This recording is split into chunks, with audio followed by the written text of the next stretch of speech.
బుడ్డోడు తేలిపోయాడు. ఇంగ్లాండ్ సిరీస్లో భారీ అంచనాలతో బరిలోకి దిగిన భారత యువ సంచలనం వైభవ్ సూర్యవంశీ జోఫ్రా ఆర్చర్ విసిరిన నిప్పులు చెరిగే షార్ట్ పిచ్ బంతులకు సమాధానం లేక దొరికిపోయాడు. కేవలం 15 ఏళ్ల వయసులోనే అంతర్జాతీయ అరంగేట్రం చేసి యావత్తు క్రికెట్ ప్రపంచాన్ని అబ్బురపరిచిన ఈ వండర్ కిడ్ వరుసగా 3 మ్యాచ్ల్లోనూ తక్కువ స్కోర్లకే పెవిలియన్ బాట పట్టాడు. ఇంగ్లాండ్ పర్యటనకు వెళ్లే ముందు వైభవ్ చుట్టూ ఉన్న హైప్ అయితే అంత ఇంత కాదు కదా. ఐపీఎల్లో సీనియర్ బౌలర్లను చెడుగుడు ఆడుకున్న ఈ 15 ఏళ్ల కుర్రాడు అంతర్జాతీయ వేదికపై కూడా అదే విధ్వంసం సృష్టిస్తాడని అందరూ ఆశించారు. కానీ వాస్తవం దానికి భిన్నంగా జరిగింది. మొదటి మ్యాచ్లో 14 పరుగులు, రెండో మ్యాచ్లో 13 పరుగులు, మూడో మ్యాచ్లో 15 పరుగులు. ఇవి ఈ 3 మ్యాచ్ల్లో వైభవ్ చేసిన స్కోర్లు. జోఫ్రా ఆర్చర్ వేసిన గంటకు 145 కిలోమీటర్ల వేగంతో దూసుకొచ్చే బౌన్సర్లను, షార్ట్ పిచ్ బంతులను డిపెండ్ చేయలేక ఫుల్ షాట్లు ఆడలేక వైభవ్ వికెట్లు పారేసుకున్నాడు. ఇంకా మనోళ్ల కోసం అయితే చెప్పనక్కర్లేదు కదా.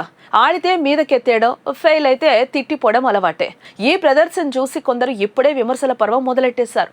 అంతర్జాతీయ క్రికెట్ అంటే ఐపీఎల్ కాదు అంటూ ఉచిత సలహాలు ఇస్తున్నారు. ఇండియాలో అందరూ ఆడేస్తారు, విదేశాల్లో వీళ్ళ ఆటలు సాగవు అంటూ బహిరంగంగానే పోస్టులు చేస్తున్నారు. కానీ ఈ విమర్శలు చేసేవారు ఒక్కసారిగా ఆలోచించాలి. ఒక్క నిమిషం ఆగా ఆలోచిద్దాం. మనం ఎవరి గురించి మాట్లాడుతున్నాం? కేవలం 15 ఏళ్ల 99 రోజుల వయసున్న ఒక చిన్న పిల్లాడు గురించి. మన ఇంట్లో లేదా మన చుట్టుపక్కల 15 ఏళ్ల పిల్లలు ఏం చేస్తుంటారు? 10th క్లాస్ ఎగ్జామ్స్ టెన్షన్లోనూ, లేదా సాయంత్రం ఫ్రెండ్స్తో కలిసి గల్లీ క్రికెట్ ఆడుకుంటూనూ ఉంటారు కదా. అలాంటిది ఈ వయసులోనే వైభవ్ సూర్యవంశీ కోట్లాది మంది భారతీయుల ఆశలను భుజాలపై వేసుకుని బ్లూ జెర్సీ ధరించి దేశం తరపున అంతర్జాతీయ మ్యాచ్ ఆడుతున్నాడు. ప్రపంచ క్రికెట్ గాడ్ సచిన్ టెండూల్కర్ పేరిట దశాబ్దాలుగా ఉన్న అత్యంత పిన్న వయస్కుడైన భారత క్రికెటర్ రికార్డును బద్దలు కొట్టి హిస్టరీని క్రియేట్ చేశాడు కదా. అలాంటి అసాధారణ ఆటగాడిని కేవలం 3 మ్యాచ్ల వైఫల్యం ఆధారంగా జడ్జ్ చేయడం ఎంతవరకు న్యాయం? ఇంగ్లాండ్ పిచ్లు ఎప్పుడు బ్యాట్స్మెన్కు సింహస్వప్నమే. అక్కడ సీనియర్ ఆటగాళ్లే పరుగుల కోసం నానా తంటాలు పడుతూ ఉంటారు. అలాంటి స్వింగ్, బౌన్స్ ఉన్న కండిషన్స్లో వైభవ్ ఆడటం ఇదే మొదటిసారి కదా.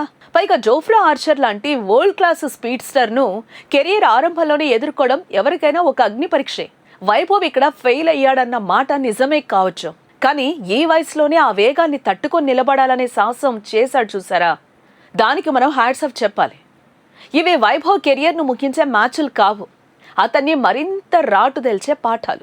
ఈ బుడ్డోళ్ళ ఎంత క్లాస్ ఉందో, ఎలాంటి సత్తా ఉందో మనం ఐపీఎల్ 2026లోనే చూసాం కదా. 16 మ్యాచ్లో ఏకంగా 776 పరుగులు సాధించి ఆరెంజ్ క్యాప్ గెలుచుకున్నాడు. 35 బంతుల్లోనే సెంచరీ బాది ఐపీఎల్ చరిత్రలోనే అత్యంత పిన్న వయస్కుడైన సెంచరీయన్గా నిలిచాడు. క్రిస్ గేల్ లాంటి దిగ్గజాల రికార్డులను సైతం బద్దలు కొడుతూ ఒకే సీజన్లో 72 సిక్సర్లు బాదిన మొనగాడు ఈ వైభవ్. అంతటి టాలెంట్ ఉన్న ఆటగాడి బ్యాటింగ్కు ఈ 3 మ్యాచ్ల స్కోర్లు ఎప్పటికీ కొలమానం కాలేవు. ఇంగ్లాండ్ మాజీ స్టార్ మొయిన్ అలీ కూడా ఇదే మాట అన్నాడు.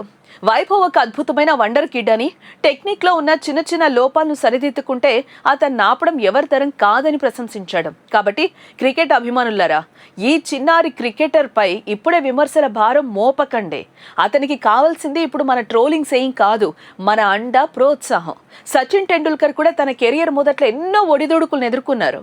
ఈ వైఫల్యం నుంచి వైభవ్ సూర్యవంశీ ఖచ్చితంగా గొప్ప పాఠాలు నేర్చుకుంటాడు. తన షార్ట్ పిచ్ బలహీనతను అధిగమించి నెట్స్లో మరింత కష్టపడి రాబోయే మ్యాచ్లో ప్రత్యర్థుల బౌలింగ్ను చీల్చి చెండాడుతూ మరింత బలంగా పునరాగమనం చేస్తాడు. భారత క్రికెట్ భవిష్యత్ స్టార్ను గుండెల్లో పెట్టుకుందాం.